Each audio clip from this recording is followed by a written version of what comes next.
Good morning or good evening, everyone, depending on where you are in the world. I'm Nancy Xiong from the Eligibility Partners.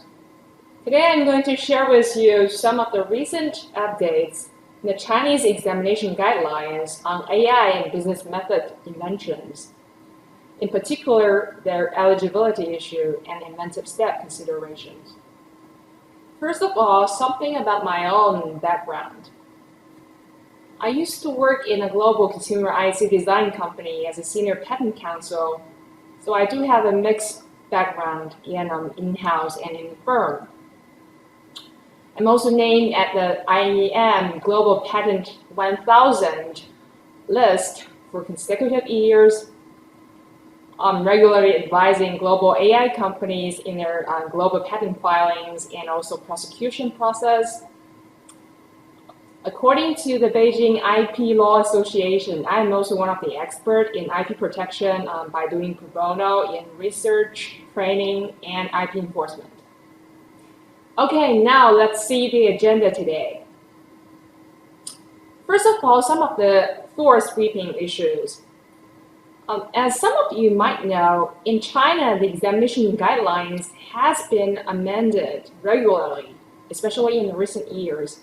And the most recent draft was actually in August last year. And in every of its revisions, it has shed some more light in the positive side, more favorable to AI, software, and business method inventions.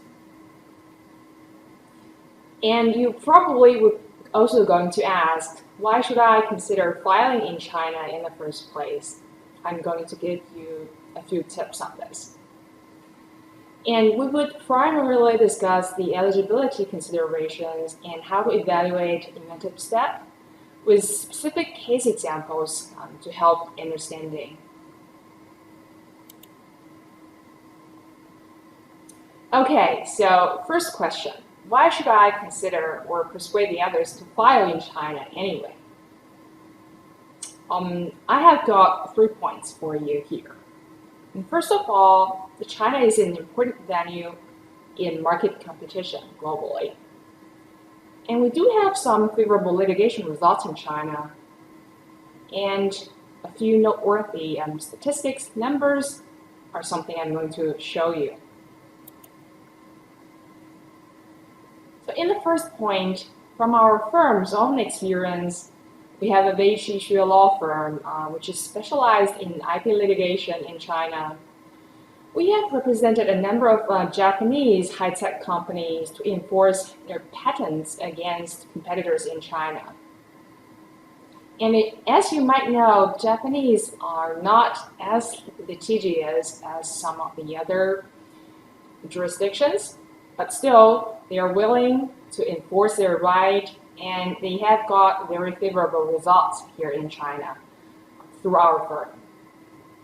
And one of our other clients is a French high-tech company. One of its major competitors is a German company, German chemical company. Because China is a really important market for both of them, the French company actually enforced their IP right in China against the German company as a leeway or check and balance as a global overall competition strategy here.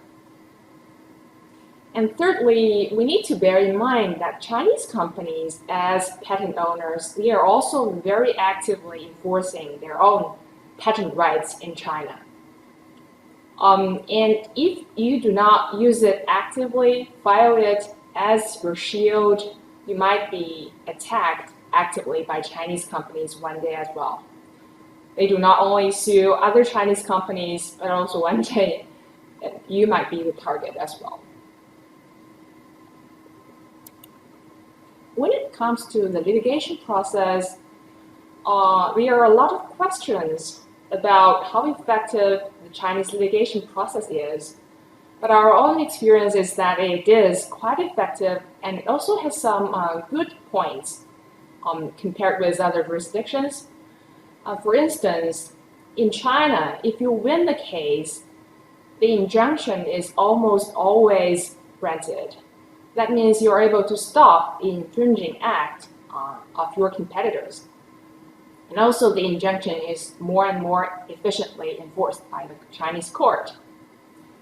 And according to our experience and also according to the public report released by a provincial level court, the foreign entities actually enjoy a much higher prevailing rate in the Chinese litigations, about 80%.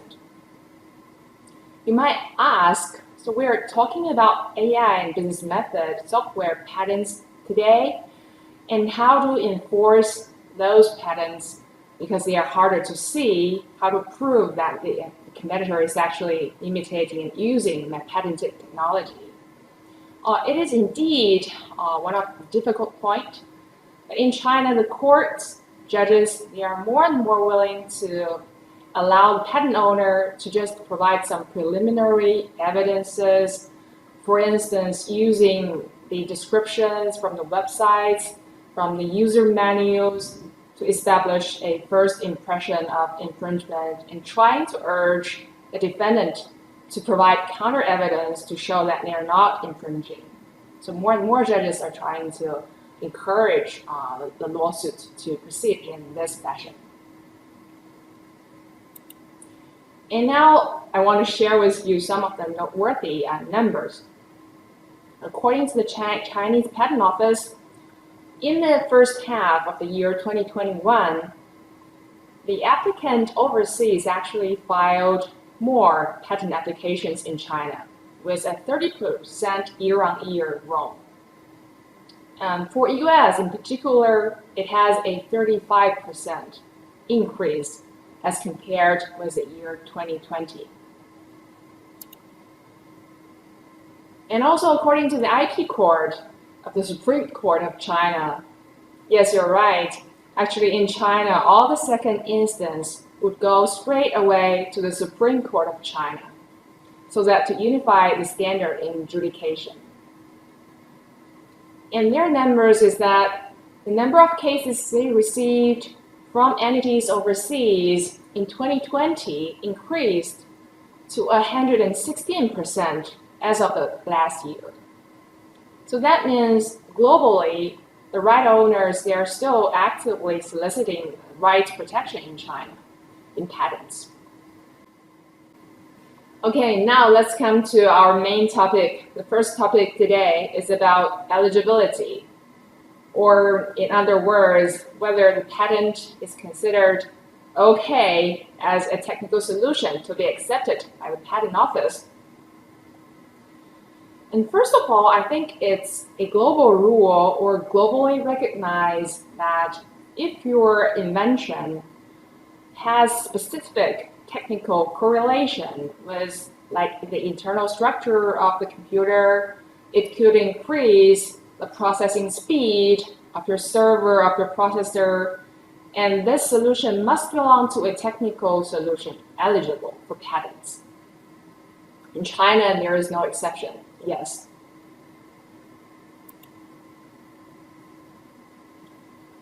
And moreover, in China, we do have one rule specified in our guidelines of examination saying that if you have specific application of your technical solution with explicit technical meaning, for instance, you have a method which targets the processing of text or image data or semantic information, your solution is likely to be considered patent eligible. So it's also a yes here. In the draft amendment of our guidelines, there is also a special mention part here for eligibility, especially on big data inventions. So if through your big data inventions, you actually mine the internal relationships in the data that conforms to natural laws, your solution is likely to be considered eligible. For instance, you use multiple AI-related technical means like classification, clustering, regression analysis, neural network, in order to mine the internal relationships among the data that conforms to natural laws, there would be a yes to your eligibility issue. So this is actually pretty good news for industries like targeted advertising or precision marketing, where you frequently analyze user-related data to mine the user behaviors. So I'm going to give you one specific example on electronic coupons. So let's see, case one actually comes from the official example 6 in our draft amendment of examination guidelines. This is a method about analyzing the tendency to use electronic coupons. And look at the claim, you can see it recites extracting user behavior characteristics from such as browsing web pages, searching for keywords, adding to favorites, to shopping carts, and actually purchasing with the coupons, and training a recognition model from those characteristics as attribute labels. In this example, the user behavior, viral data, and the user tendency to use the coupons, the relationship among the two is actually considered something which conforms to the natural law. And you use this AI-related method in order to mine such a relationship conforming to natural laws in order to increase the accuracy when analyzing the tendency of coupon usages. So in the examination guidelines, this example is considered as mining the internal relationships which conforms to the natural laws. So there would be a yes to its eligibility. And now let's look at a counterexample, predicting the price for financial products. Here in the claim, you could also see that it's an AI-related method. They also use neural network model training. They are trying to predict the future price for a financial product according to the past price for the same product. So basically, this is trying to mine the relationship between the past price together with the future price. And this relationship is considered not conforming to natural laws. So unfortunately, there will be a no to the eligibility. Okay, and now let's come to the second main topic, inventive step. So first of all, our guidelines do emphasize that all the claim features shall be considered when evaluating inventive step. There would be no cross-out of certain features which are considered user-related or business-related, no such things in China. So both technical features and algorithmic business method-related features should be considered. And in particular, if the technical feature and those algorithmic features or business method-related features are interacting with each other and are supporting each other in the claim, those features should be considered in a combined fashion, considered as a whole.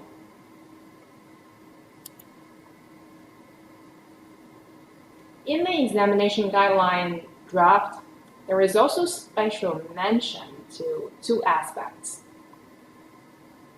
In particular, these following two items are not excluded when you are evaluating inventiveness. So regarding business method or rules-related features, if these features actually requires adjustments or improvements in the technical means, this would be a favorable factor in evaluating your inventive step. And when it comes to user experience, so if the improvement in the user experience is brought by algorithmic features or other related software features together with technical features as a whole. And those user experience related improvement are also positively considered when evaluating inventive step. And now I'm going to introduce a few real examples to showcase these rules. Okay, so now let's look at case 2 about business, financial, and administration related technical solutions, which is technology. And firstly, you can see a method assistant claim, which is about managing retail facilities using a managed retail rental service. So throughout this claim, you could see a lot of keywords about retailing, about key performance index indicators. And it looks like that it's not a good sign for inventiveness consideration. But the good thing is that at the same time, it also has technical improvement or the change in the technical means in the claim. For instance, actually, this solution requires improvements on devices, for instance, devices for detecting movement of a subset of the product.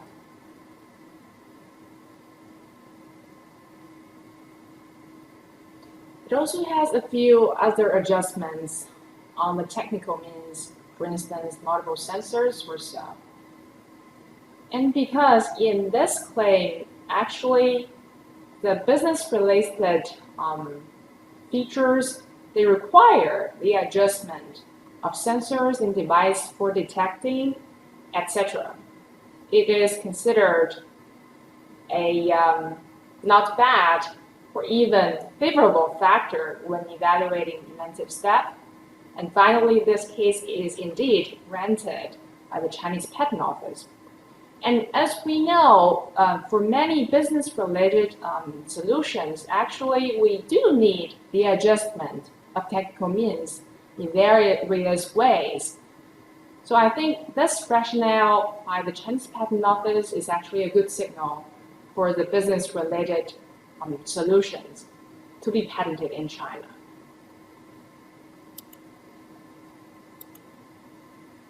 And now let's come to another example in comparison.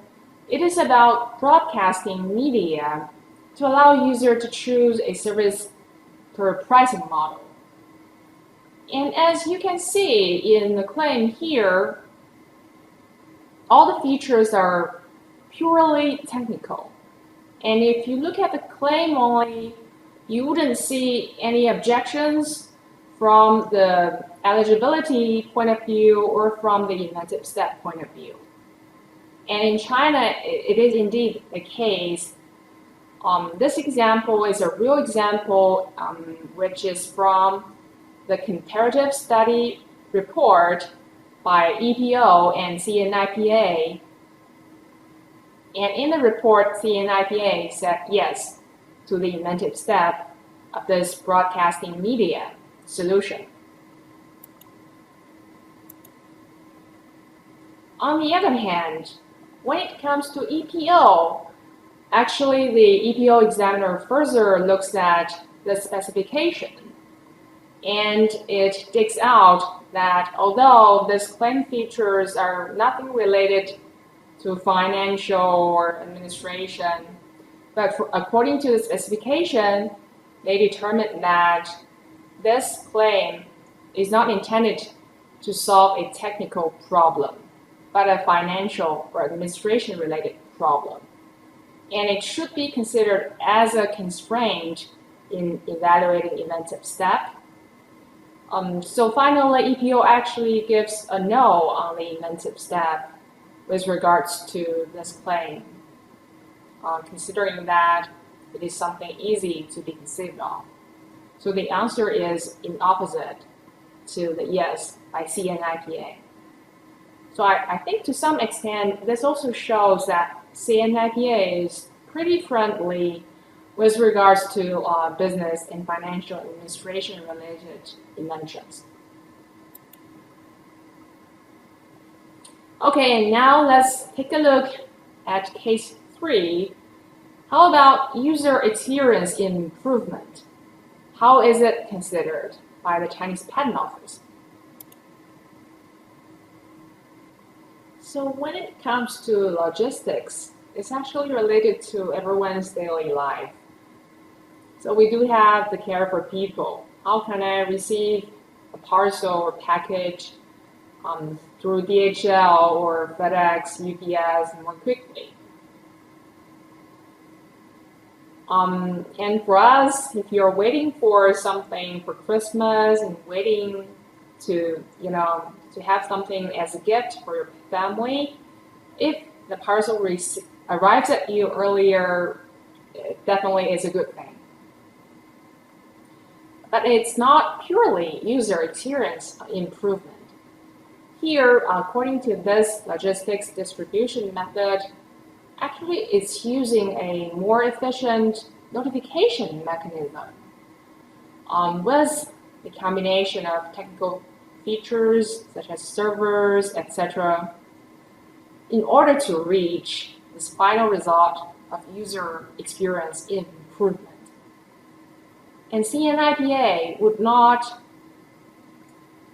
give a 1 plus less because you have user experience improvement, but it would consider that, yeah, you have this user experience improvement, and this improvement is actually brought by your modifications in successively arranging all these technical features working together by the servers to the dispatchers to notify them in batches in a more effective and efficient fashion.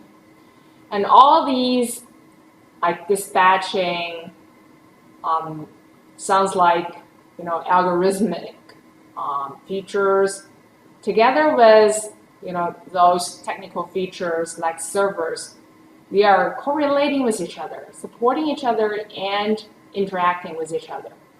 And as a whole, it creates user experience improvement. And if this is so, this user experience improvement should be considered comprehensively and even favorably in evaluating the inventive step. This is actually a real example coming from our draft amendment of the guidelines. And in the draft, CNIPA said yes to the inventive step evaluation according to this logistics related invention. Okay, now let's come to the summary section. So for big data related inventions, if you are going to mine the user's behavioral data, its relationship with usage tendency is considered as conforming to the natural laws. So eligibility would be a yes. But if it's something like predicting the historical price together with the future price of a financial product, it's considered not conforming to the natural laws. So no eligibility. When it comes to business method related inventions, we do have one element we need to bear in mind, whether it requires adjustments in the technical means. And very often I would say there would be a yes. And if yes, this would be a good sign for your inventive step considerations. And if you have user experience related features in your technology, it would not be excluded from inventive step consideration. On the other hand, if it is intertwined with technical means like the server's arrangement, process arrangement, and those technical features acting together in a whole with your algorithmic features, and altogether they improve the user experience, it would still be considered as inventive in the Chinese patent examination guidelines. I think the examination guidelines is actually trying to give you a positive signal to encourage more user experience related inventions to get a patent right. So I think this actually shows a care for people, and if you are in such areas, patenting in China could be a good consideration. Okay, but after all, so what is the safest bet in China for AI or business method related inventions? You have to lower your risk and possibly reducing your prosecution costs. You could consider 2 points, and first is to include your processing target, like text or image data, in your processing input, intermediate result, together with the output, so that these data as a considered technical target is intertwined and correlated throughout the whole process of your technology, and the whole claim is very likely to be considered as patent eligible. And for eligibility, along with your inventive step, the safest bet would be to not only emphasize that you improve the person's or the user's experience by your technology, but also try to give some elements on the technical side, how you arrange your servers in a better fashion to enable the user experience improvement. And if this is so, it's very likely, according to the signals from the examination guidelines amendments, you are going to receive more favorable consideration in inventive step considerations as well.